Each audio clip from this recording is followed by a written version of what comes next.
तो आज हम लोग स्टार्ट करते हैं cases with low SPO two level low, या जो कोविड के केसेस जो होते हैं, या कोविड के क्या एआरडीज इसको मेन कहेंगे, कोविड नाम नहीं देंगे, एक्यूट रेस्पिरेटरी डिस्ट्रेस सिंड्रोम। तो इसमें क्या होता है कि लंग्स में या तो ड्रॉप्सी हो जाती है, या मान के चलो ब्रोंकाई में कॉन्ट्रैक्शन हो जाता है, एल्वियोलाई में ड्रॉप्सी हो जाती है, जिसकी वजह से ऑक्सीजन का डिफ्यूजन, कार्बन डाइऑक्साइड का डिफ्यूजन प्रॉपरली नहीं हो पाता, तो एसपीओ2 लो होने लगता है। निमोनिया के केसेस में भी हो जाता है, तो निमोनिया में भी वही रिजल्ट निकलता है कि ड्रॉप्सी हो जाती है। तो ओवरऑल इसको हम एक्यूट रेस्पिरेटरी डिस्ट्रेस सिंड्रोम बोलेंगे। तो इसमें कॉमनली इंडिकेटेड रेमेडीज जो हैं, या जो इंडिकेटेड कुछ रेमेडीज हम बताएंगे, वो स्टार्ट करते हैं। अब ये रेमेडीज बताने मतलब ये नहीं कि सिर्फ यही हो सकती हैं, और भी हो सकती हैं। तो होम्योपैथी में ऐसा रूल नहीं है कि हमने 10 मेडिसिन बताई तो इन्हीं 10 पे सारे पेशेंट ठीक होंगे, ऐसा कुछ भी नहीं है। वो आपको केस टेकिंग करनी है। बाकी ये कुछ मेडिसिन हैं जो थोड़ा सा मतलब फ्रीक्वेंटली इंडिकेट हो सकती हैं, या अक्सर करके ये मिस भी हो जाती हैं, तो इसको हम डिस्कस कर रहे हैं। तो पहली रेमेडी अगर हम स्टार्ट करेंगे तो पायरोजन है। पायरोजन में क्या होता है, पायरोजन में पहले हम पायरोजन का जो पेक्यूलियर सिम्टम है, क्योंकि रेमेडी का सिलेक्शन पेक्यूलियर सिम्टम पे होता है। तो पायरोजन में क्या है कि हाई ग्रेड फीवर होता है, और हाई ग्रेड फीवर के साथ पल्स का जो प्रपोर्शन है टेम्परेचर के साथ वो नहीं होता है। फॉर एग्जांपल अगर किसी को 100 डिग्री फीवर है तो उसकी पल्स जनरली होनी चाहिए 105, 110, 120, 15 इतनी होती है, ठीक है। लेकिन पायरोजन में क्या है कि 105, 106 डिग्री टेम्परेचर है, इतना सीवियर है, लेकिन पल्स 95 या 100 या 105 या 110 मैक्सिमम, इतना 115 भी कह सकते हो। मतलब वो एक आइडिया लग जाता है कि टेम्परेचर इतना ज़्यादा है, पल्स इतनी कम है। तो इसको हम बोलते हैं पल्स प्रोपोर्शनेट टू टेम्परेचर।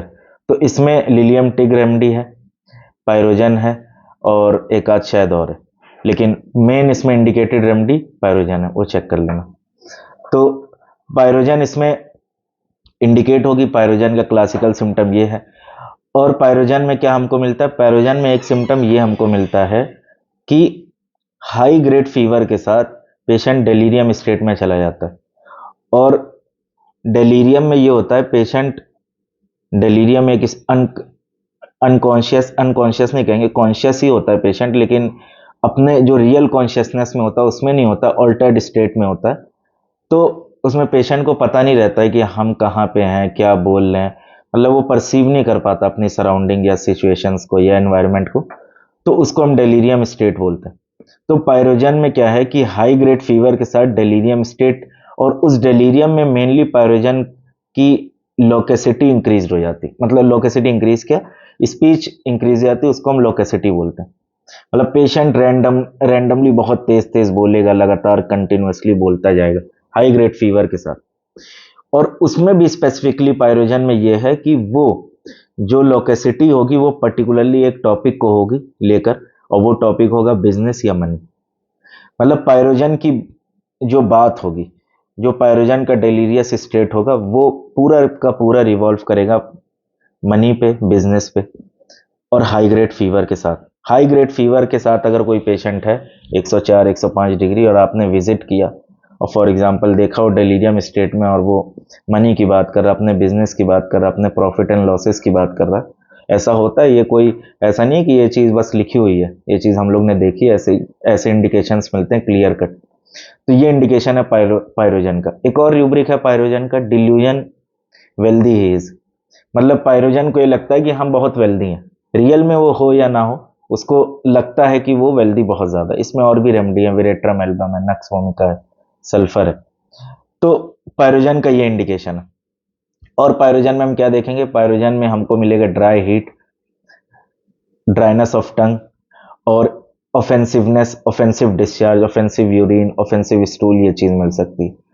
तो अगर ये सारे इंडिकेशन हमको मिल रहे हैं, और अगर कोई पेशेंट है उसका एसपीओ2 लो है, और मान के चलिए कि उसको निमोनिया है, हाई ग्रेड फीवर है, और उसका एसपीओ2 लो है, और ये पायरोजन के इंडिकेशन मिल रहे हैं, तो रेमेडी पायरोजन होगी। अब जनरली पायरोजन कोई निमोनिया में नहीं सोचता, लेकिन ये मैटर हमको नहीं करना चाहिए कि ये डिजीज में ये इंडिकेटेड हो रही है कि नहीं हो रही। मेन हमको पेक्यूलियर सिम्टम मिलना चाहिए जिस पे रेमेडी का सिलेक्शन होता है। अब अगली रेमेडी अगर हम देखें तो आएगी कार्बोवेज। तो कार्बोवेज में क्या है, कार्बोवेज में सब कोई जानता है कि lack of reaction, passive reaction, deoxygenation, blueness, coldness और साथ में fanning desire plus bloatedness of abdomen.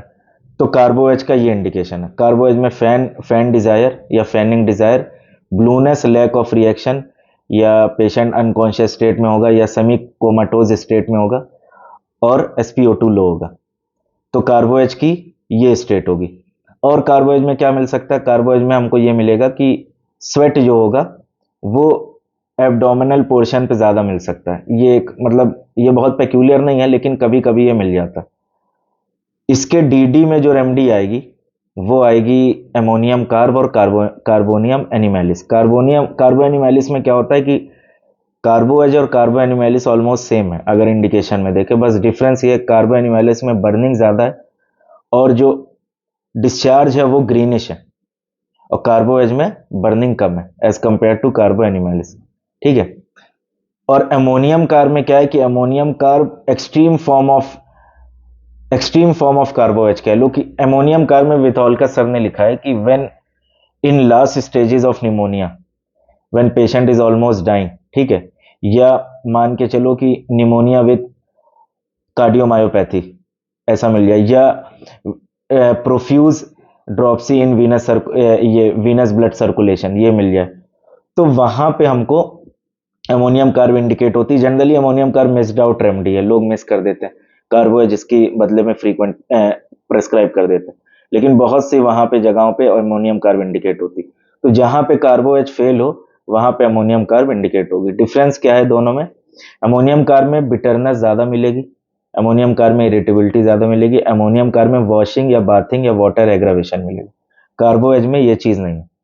तो अमोनियम कार्ब और अमोनियम कार्ब में ब्लूनेस भी ज्यादा है, डीऑक्सीजनेशन भी ज्यादा है एज कंपेयर टू कार्बोएज। और अमोनियम का डिस्चार्ज जो होगा वो ऑफेंसिव होगा, लाइक यूरिन, उस टाइप का डिस्चार्ज होगा, लाइक फिशी डिस्चार्ज, जैसे अमोनिया का डिस्चार्ज जो होता है, अमोनिया की स्मेल होती है, उस टाइप का डिस्चार्ज होगा।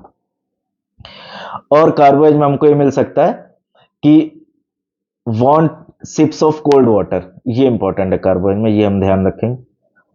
Complicated pneumonia with multiple infection, carbo veg में एक और है कि कन्वेलसेंस स्टेज में या फॉर एग्जांपल कि कोई पेशेंट है वो लंबे समय से किसी इन्फेक्शियस डिजीज में फंसा हुआ है, टाइफाइड में, मलेरिया में, और वो उससे निकल नहीं पा रहा या फ्रीक्वेंटली उसको इन्फेक्शन होते जा रहे हैं एक के बाद एक, जहाँ पे लैक ऑफ रिएक्शन है, वाइटलिटी बहुत लो है, तो वहां पे भी कार्बोएज इंडिकेट होती है। यहाँ पे इसके सिमिलर में आ जाती है नोसोड में सोराइना, उसको एंटीडोट करने के लिए ये इन्फेक्शंस को। अब अगली रेमेडी है मर्कसॉल। मर्कसॉल में क्या मिलेगा, मर्कसॉल में हमको ये मिलेगा कि सबसे पहले restlessness, mental anxiety, trembling, extreme trembling, और एक्सट्रीम भी मिल सकती, नॉर्मल मिल सकती, लेकिन ट्रेम्बलिंग मिलेगी। एसपीओ2 लो के साथ हम पेशेंट में ये ऑब्जर्व करेंगे कि वो ट्रेम्बल कर रहा होगा हल्का हल्का, ठीक है, या ज्यादा भी कर सकता है। प्लस इसमें यह मिलेगा कि सलाइवेशन के साथ थर्स्ट इंक्रीज्ड और परस्पायरेशन इंक्रीज है, मतलब profuse salivation, increase thirst, profuse perspiration, not ameliorated by perspiration, ये मर्कसॉल का इंडिकेशन है विद ट्रेम्बलिंग। ये सारी चीज ऐड कर दें, trembling, salivation, increase thirst, profuse perspiration, not amelioration by perspiration, plus merc sol का मेंटल आप सब जानते हैं कि कैसा होता है कि एनार्की होता है, वायलेंट होता है, डिस्ट्रक्टिव होता है, ठीक है, एंशियस होता है, रेस्टलेस होगा, हरीड होगा। और मर्कसॉल में हमको क्या मिलेगा, डिजायर कोल्ड थिंग मिलेगी। मर्कसॉल में डिजायर कोल्ड थिंग मिलेगी, डिजायर वार्म थिंग्स भी मिल सकती है, क्योंकि मरकरी जो होता है इसमें वार्म और कोल्ड दोनों को लेकर वो सेंसिटिव होता है। या तो वार्म की डिजायर मिल सकती है, कोल्ड की भी, लेकिन हम कोल्ड लेकर चलेंगे, कोल्ड की डिजायर ज्यादा मिलेगी। और क्या मिलेगा, cough in two paroxysm, aggravation lying on right side, ठीक है। तो ये हो गया मर्कसॉल। और इसका एक चीज और है कि स्वेट जो होगा वो ऑफेंसिव होगा। अब अगली रेमेडी है ओपियम। ओपियम में क्या है कि ओपियम बहुत यूज होती है, हमने भी यूज की है बहुत, और कोमा के केसेस में, लास्ट स्टेजेस ऑफ लाइफ में ओपीएम बहुत इंडिकेट होती है अलॉन्ग विद कार्बोएज। ओपीएम में क्या है कि हाई पोटेंसी में सबसे पहले तो दी जाती, हाई पोटेंसी में देने के साथ ओपीएम का इंडिकेशन यह है कि elements from fright terror, Papaveraceae family की है, सेंसेशन है, terror, fright, dark, torture, hellish like state, extreme pain. तो ओपीएम की कंडीशन यहां से डेवलप होती है, ये इसका एलिमेंट्स है ओपीएम का, ये हमको ध्यान रखना। तो फॉर एग्जांपल हम केस ले रहे हैं, पेशेंट का एसपीओ2 लो है और हमने देखा कि पैनिक की सिचुएशन में पेशेंट आया है, या 2-3 दिन पहले बहुत ज़्यादा पैनिक था, कोई उसके साथ एक्सीडेंट हो गया था, उसके किसी फ्रेंड्स का एक्सीडेंट हो गया था, घर में कोई ऐसी बात हो गई थी कि वो बहुत ज़्यादा फ्राइट की कंडीशन में चला गया था, ये मिल गया हमको। ठीक है, यहाँ पे ये एकोनाइट का फ्राइट जो है यहाँ से अलग हो जाएगा, क्योंकि एकोनाइट में क्या होता है कि एकोनाइट की पैथोलॉजी ये प्रोड्यूस जनरली नहीं होती।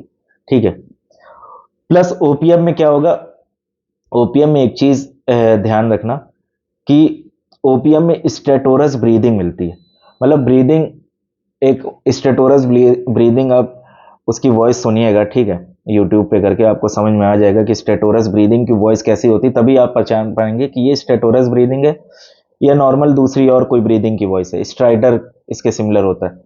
तो स्टेटोरस ब्रीदिंग में खड़ खड़ की आवाज यहां से आती, अलोंग विद ओपीएम में स्टेटोरस ब्रीदिंग विद ओपन माउथ, मुंह खुला रहता है ओपीएम का जनरली।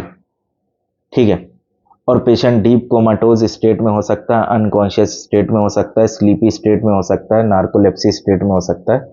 ठीक है, तो ये ओपीएम का इंडिकेशन है। साथ में redness of face, brownish redness होगी यहाँ पे ओपीएम में, ये इंडिकेट है। और हम देखेंगे कि बस बाकी हमने बता दिया, लैक ऑफ रिएक्शन है, तो ये ओपीएम का हो गया। अगली रेमेडी है हाइड्रोसाइनिक एसिड।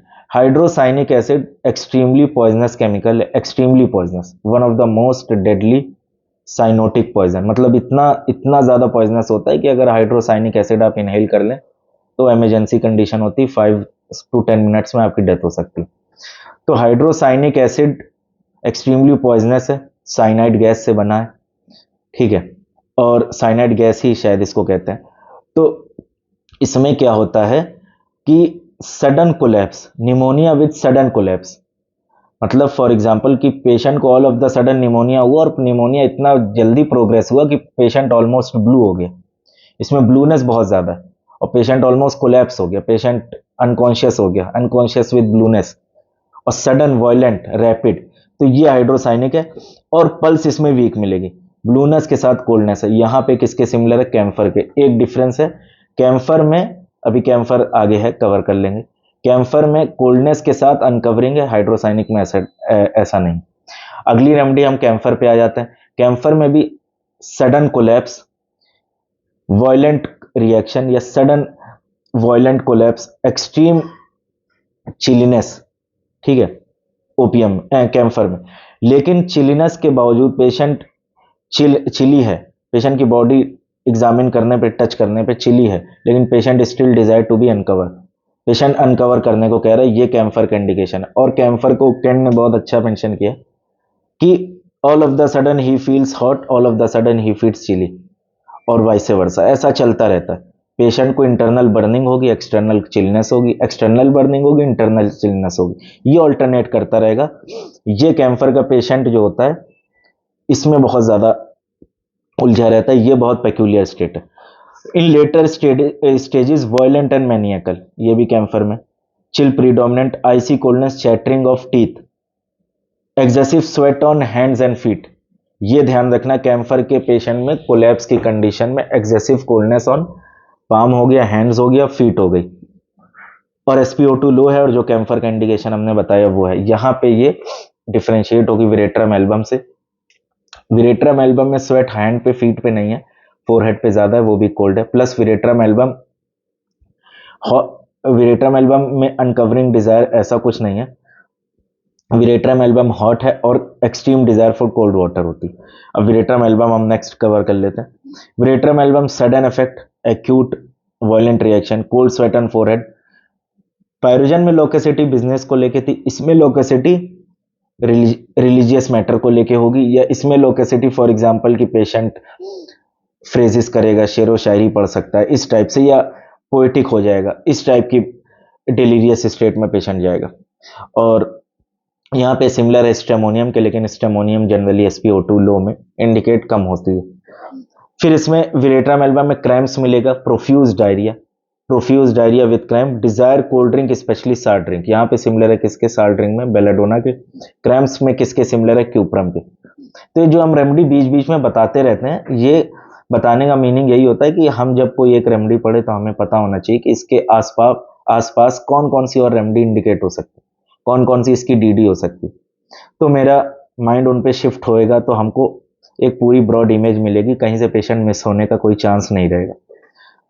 अब अगली रेमेडी हर कोई जानता है, ये कॉमनली इंडिकेटेड रेमेडी एंटीमोनियम टाट। एंटीमोनियम टाट में rattling, difficult expectoration, unable to raise expectoration या फ्लेग्म या स्पूटम, रैटलिंग, ब्लूनेस, ठीक है।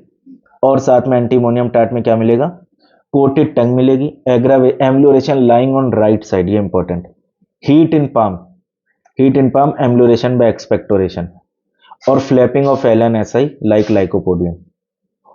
ये LNSI ये यूं यूं यूं यूं फ्लैप करते हैं। अब next remedy carbonium oxygenatum. Carbonium oxygenatum when carbo veg fails, तो एमोनियम कार्ब बताई थी, ये भी नोट कर लो।